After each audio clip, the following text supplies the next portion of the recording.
So dear students, integration by parts एक integration की technique है जिसको हम लोग यूज़ करके इंटीग्रेशन के क्वेश्चंस, इंटीग्रेशन के जो प्रॉब्लम्स होते हैं उनको सॉल्व करते हैं। और इस जो टेक्निक है इसको हम लोग यूज़ करने के लिए जो फार्मूला यूज़ करते हैं वो हमारे पास ये होता है u v minus integration of v d u. तो अब हम लोगों ने इस फार्मूला को किस तरह यूज़ करना है वो आज हम लोग देखेंगे इस वीडियो में। तो अब हम लोग स्टार्ट करते हैं वीडियो को और देखते हैं कि हम लोगों ने इस फार्मूला को किस तरह यूज़ करना है। तो शुरू करते हैं आज की वीडियो। तो डियर स्टूडेंट्स, मैंने आपके सामने इंटीग्रेशन बाय पार्ट्स का फार्मूला लिखा है I is equals to u v minus integration of v d u. Okay, तो अगर आपके पास दो फंक्शंस का प्रोडक्ट दे दिया जाए एक इंटीग्रेशन के क्वेश्चन में, यानी कि उसके अंदर आपके पास साइन एक्स है, साथ में एक्स दे दिया गया है, या नेचुरल लॉग है उसके साथ कुछ साइन एक्स दे दिया गया है, इस किस्म की जब दो चीज़ें आपस में मल्टीप्लाई हो रही हों और आप इंटीग्रेशन के अंदर और कुछ ना कर रहे हो तो उस टाइम हम लोग यूज़ करते हैं इंटीग्रेशन बाय पार्ट्स। तो उसके अंदर हम लोगों को जो है ना दो चीज़ें दी गई होती है, दो फंक्शंस होते हैं और उसके अंदर हम लोगों ने रिकॉग्नाइज करना होता है कि इसमें u क्या है और v क्या है। मैं आपके सामने एक एग्जांपल लिखता हूँ कुछ इस तरह, x sin x। Okay, simple सी एग्जांपल है इसकी। ओके, x अलग चीज़ है, sin x एक अलग चीज़ है, ये दोनों आपस में मल्टीप्लाई हो रहे हैं तो उस टाइम हम लोग यूज़ करते हैं इंटीग्रेशन बाय पार्ट्स। ओके, और इंटीग्रेशन बाय पार्ट्स में हमें इन दोनों में से एक चीज़ u है और एक चीज़ जो है हमारे पास v होती है, बल्कि v भी नहीं होती, दूसरी चीज़ हमारे पास dv होती है और उसके थ्रू हम लोग v की वैल्यू फाइंड करके इसके अंदर पुट कर देते हैं।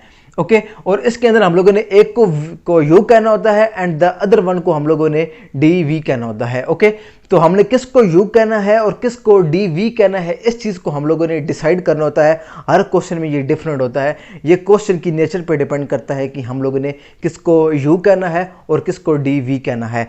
उसके लिए हम लोगों के पास जो एक वर्ड होता है, ये एक ट्रिक है याद करने की, ILATE। Okay, ILATE। ओके, यहाँ पर जो I है इसका मतलब है इनवर्स और L का मतलब है लॉग, A का मतलब है algebraic, T for trigonometric and E for exponential. Okay, अगर हम लोग इनवर्स की बात करें तो हमारे पास tan inverse, sine inverse, cause inverse वगैरह आ जाते हैं। लॉग की बात करें लॉग ln की फॉर्म में, A की बात करें एक्सपोनेंशियल या सॉरी अलजेब्रा, यानी कि x आ जाता है आपके पास x स्क्वायर x क्यूब, ये अलजेब्रिक होते हैं। इसके अलावा ट्रिग्नोमेट्रिक हमारे पास साइन कॉज जो है वो ट्रिग्नोमेट्रिक होता है और एक्सपोनेंशियल की बात करें तो वो हमारे पास क्या होता है जो e की पावर होता है, यानी कि e की पावर x या 2x या फिर a की पावर x, ये हमारे पास एक्सपोनेंशियल्स में आ जाता है। तो इसको जो है हम लोगों ने याद रखना है इस वर्ड को, और इसके थ्रू हम लोगों ने रिकॉग्नाइज करना है कि हम लोगों ने u किसको कहना है और dv किसको कहना है। तो ये देखें, मैंने आपके सामने एक जो एग्जांपल लिखी है x sin x। अगर हम लोग यहाँ पर बात करें x की तो वो हमारे पास कौन सी टर्म है, अलजेब्रिक, और अगर हम लोग साइन की बात करें तो वो हमारे पास टर्म है ट्रिग्नोमेट्रिक। और अगर हम लोग इस आइलेट के अंदर देखें तो इसके अंदर a पहले आ रहा है और t बाद में आ रहा है। जो पहले आ रहा है उसको हम लोग u लेट कर लेंगे और जो इसके अलावा जितनी भी टर्म हमारे पास बचेंगी उसको हम लोग dv लेट कर लेते हैं जब हम लोग क्वेश्चंस को सॉल्व कर रहे होते हैं, यानी कि इंक्लूडिंग इस dx को हम लोग dv कहेंगे और जो सिर्फ हमारे पास x होगा इसको हम लोग v कहेंगे। अच्छा, अब मैं आपके सामने इस फार्मूला को यूज़ करके इस एग्जांपल को सॉल्व करूंगा, उसके बाद आप लोग समझ जाएंगे कि इसके अंदर क्या होता है। ओके, तो हम लोग स्टार्ट करते हैं इस एग्जांपल को। तो एग्जांपल स्टार्ट करने लगे हैं तो आपको पता है कि इसके अंदर ये चीज़ u है और ये हमारे पास dv है। ओके, इसके थ्रू हम लोगों ने इस चीज़ को रिकॉग्नाइज कर लिया है। तो हम लोग सबसे पहले यहाँ पर लिखते हैं इसको सॉल्व करने के लिए ना, लेट हम लोग कर लेते हैं कि जो है x is equals to u है हमारे पास। ओके, और जो दूसरी चीज़ है हमारे पास dv, वो हमारे पास है sin x dx। ओके, यहाँ पर पुट करने के लिए वैल्यू हमें कौन कौन सी चाहिए, हमें u की वैल्यू चाहिए, हमारे पास मौजूद है, हमें v की वैल्यू चाहिए, वो हम लोग यहाँ पर फाइंड करेंगे, और du की वैल्यू भी हमें चाहिए, वो भी हम लोग फाइंड करेंगे। अच्छा, सबसे पहले हम लोगों ने du की वैल्यू फाइंड करनी है। du की वैल्यू फाइंड करने के लिए हम लोग इसको दोनों साइड पे डिफरेंशिएट कर देंगे तो हमारे पास du आ जाएगा, यानी कि हमारे पास आ जाएगा dx is equals to du। उसके बाद हम लोग v की वैल्यू फाइंड करने के लिए ना इसके दोनों साइड पे हम लोग इंटीग्रेशन अप्लाई करेंगे, क्योंकि जब हम लोग इंटीग्रेशन अप्लाई करेंगे तो यहाँ से हमारा d जो है वैनिश हो जाएगा और हमारे पास v की वैल्यू आ जाएगी। और हम लोग कुछ इस तरह लिख सकते हैं, integration of dv is equals to integration of sin x dx, और यहाँ पर हमारे पास आ जाएगा v is equals to minus cos x जो कि साइन की इंटीग्रेशन होती है। ये चीज़ आ गई हमारे पास। अब हमारे पास u की वैल्यू भी मौजूद है, du की वैल्यू भी मौजूद है और v की वैल्यू भी हमारे पास मौजूद है और वो हम लोग इस फार्मूला के अंदर पुट कर देंगे। ओके, तो यहाँ पर मैं लिखता हूँ, तो हमारे पास जो है u की वैल्यू वो क्या है, वो हमारे पास है x हमारे पास एज इट इज़ आ जाएगा।